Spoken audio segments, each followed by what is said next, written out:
পিহু অবাক হল, সাথে ভ্রু কুঁচকে গেল। পিহু কোমরে হাত দিয়ে দাঁড়িয়ে কিছু বলতে যাবে, তার আগে পিছন থেকে আতিয়া বেগম বলে উঠে, ও আমারে কি ডাকবে না ডাকবে তাতে তোর সমস্যা কই?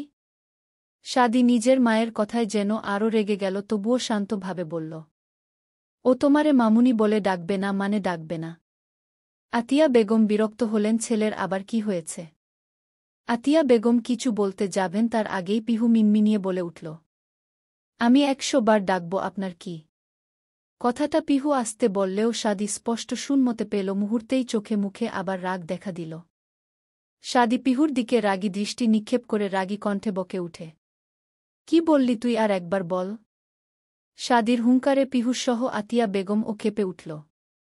আতিয়া বেগম সাদিরে শান্ত করতে এগিয়ে এসে শান্ত কণ্ঠে শুধাল, কি হয়েছে বাবু, ও আমাকে মামুনি ডাকলে কি সমস্যা? সাদি আতিয়া বেগমের থেকে সরে গিয়ে কাটকাট কণ্ঠে বলল, কেন ডাকবে তোমারে মামুনি, অন্য কোনো ওয়ার্ড নাই? পিহু আবারও বিড়বিড় করে বলে উঠল, এত বড় দামড়া পোলারে বাবু ডাকছে ছেহ। সাদি শুনল, কিছু বলতে গিয়েও বলল না, কারণ জানে পিহু এখন মার খেতে পারে তার হাতে। আতিয়া বেগম এতক্ষণে বুঝে গেছেন ঘটনা খুব গভীর। তাই আতিয়া বেগম শান্ত কণ্ঠে বলে উঠল, আমি তো ওর মা, তাই আমাকে মামুনি বলে ডাকে। হোয়াট? সাদি চোখ বড় বড় কতে তাকিয়ে বলে উঠে, মানে মেয়েরা তো মাকে নামুনি ডাকবেই? না ডাকবে না, তুমি অনলি আমার আম্মু, ওর আম্মু না। কি হয়েছে তোর বলতো? আমি বলেছি তোমাকে ও মামুনি ডাকবে না তো ডাকবে না।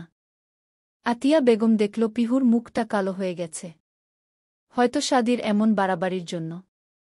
আতিয়া বেগম বলল, ও আমার মামুনি বলে ডাকলে সমস্যা কি তাই বল আগে। ওকে তোমাকে মামুনি ডাকার? ও তোর বোন, আমার মেয়ে, তাই আমারে মামুনি ডাকবে? সাদি যেন আকাশ থেকে পড়ল, চোখ মুখ বড় করে অবাক হওয়া কণ্ঠে বলল, হোয়াট? ও তোর বোন ই তো। আম্মু তুমি কি পাগল হয়েছ? সে আমার ছোট চাচুর মেয়ে, নট মাই সিস। ওকে, সেই একই তোর বোনই হয়। এইবার বার বোন বোন করো কেন? ও বোন না আমার, ও আমার চাচুর মেয়ে, ও যেন তোমারে মামুনি না ডাকে। আমার জাস্ট অসহ্য লাগে ও যখন তোমাকে মামুনি ডাকে। আতিয়া বেগম কিছু বলতে যাবে, তার আগেই পিছন থেকে পিহু নিজের ভারাক্রান্ত হৃদয় নিয়ে বলে উঠল, থাক চাচি, আমাকে নিয়ে আর কিছু বলতে হবে না, আমি আর তোমারে মামুনি বলে ডাকব না। আসলে আমার ভুল, যার মা নেই তার অন্যের আম্মুকে মা মনে করা উচিত নয়, আমি আর ডাকব না। সাদি ভাইয়া, আপনার আম্মুকে মামুনি। আপনার আর অসহ্য লাগবে না? কথাগুলো বলেই পিহু ভারাক্রান্ত হৃদয় আর অশ্রুভেজা চোখ নিয়ে সিঁড়ি বেয়ে ছুটে উপরে চলে এল। তারপর নিজের রুমে এসে দরজা লাগিয়ে দিয়ে দরজার ঠেস দিয়ে বসে হাঁটুতে মুখ বুজে কেঁদে উঠল। তার খুব কষ্ট হচ্ছে আজ, নিজের বাবা মাকে মনে পড়ছে খুব। চোখ বেয়ে গড়িয়ে পড়ছে ধারাহীন নোনাজল। পিহু হাঁটুতে মুখ গুজেই আওড়াল, আম্মু জানো, এতদিন তোমার অভাব বুঝিনি। আসলেই আমি এতিম আম্মু।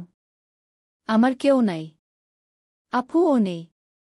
আজ সাদি ভাইয়াও মাম্মিকে ডাক মতে নিষেধ করেছে, কাল থেকে হয়তো বাবাই কেউ বাবাই বলে ডাকা হবে না। আমারে একা রেখে চলে গেলে কেন আম্মু তোমরা? পিহুর এমন কথা বলে চলে যাওয়া দেখে সাদি স্তব্ধ। আতিয়া বেগম সাদির উপর প্রচণ্ড রেগে বলে উঠে, নে খুশি তো তুই, মেয়েটাকে কাঁদাতে চাইছিলি, কাঁদিয়েছিস, খুব ভালো করেছিস। তোর থেকে এটা আশা করি নাই। খুব নিষ্ঠুর হয়ে গেছিস তুই। বলেই আতিয়া বেগম রাগী ভাব নিয়ে ঘরের দিকে চলে গেলেন। সাদি স্তব্ধ। সাদি বুঝতে পারে নাই ঘটনা উল্টে যাবে। সে এখনও বুঝতে পারছে না কি থেকে কি হয়ে গেল। গাড়িতে নাবিল যখন বলেছিল পিহুর মামুনি বলে ডাকাটা সাদির বোনের মতো বোঝায়, তখন সাদির খুব রাগ হয়েছিল, আর সেই রাগের জন্য সাদি এত বড় একটা ঝামেলা পাকিয়ে ফেলল।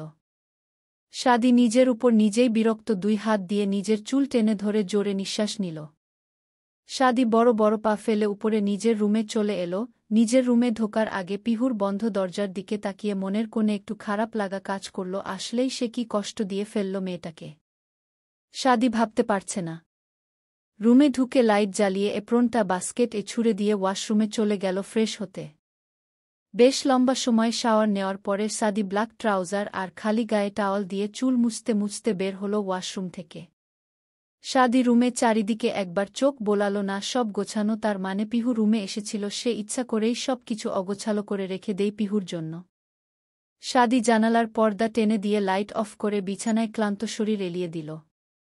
মন বলছে পিহুর কাছে যেতে, মেয়েটা কি করছে জানতে, তবে ইগো বাধা দিচ্ছে।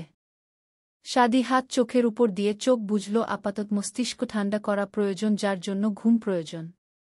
সাদি পাশ ফিরে শুয়ে রইল নির্বে।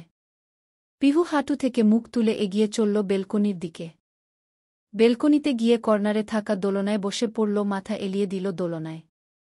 তারপর আকাশের দিকে তাকিয়ে কষ্টে ভরা হৃদয় নিয়ে ধীর কণ্ঠে গেয়ে উঠল।